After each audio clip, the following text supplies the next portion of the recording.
As the night settled in, the construction site was deserted, with only a few towering cranes and half-finished buildings towering above the empty streets. But a group of teenagers had decided to have a bonfire in the abandoned lot where they could hang out and tell each other spooky stories.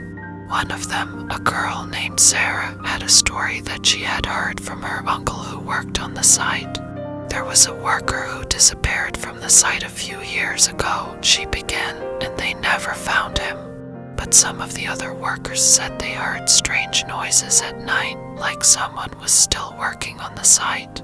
As she spoke, they all heard a faint sound, like the clang of a hammer, coming from the direction of one of the unfinished buildings. They all turned to look, but saw nothing.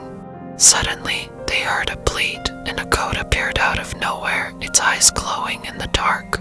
It was followed by a man in work clothes who was limping and had a strange, wild look in his eyes. The teenagers were terrified and tried to run, but the man caught up with them and started ranting about how the site was cursed and that he had been working on a cursed building.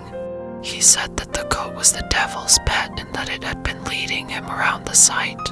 The teenagers were too scared to move, but then one of them noticed that the man was wearing only slippers, not work boots.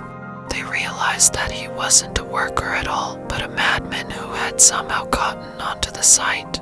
They managed to escape, but the story stuck with them, and they never went back to the construction site again. And for years afterward, they would hear stories of strange noises and sightings on the cursed site, and they all wondered if the madman and his goat were still there working on their cursed building.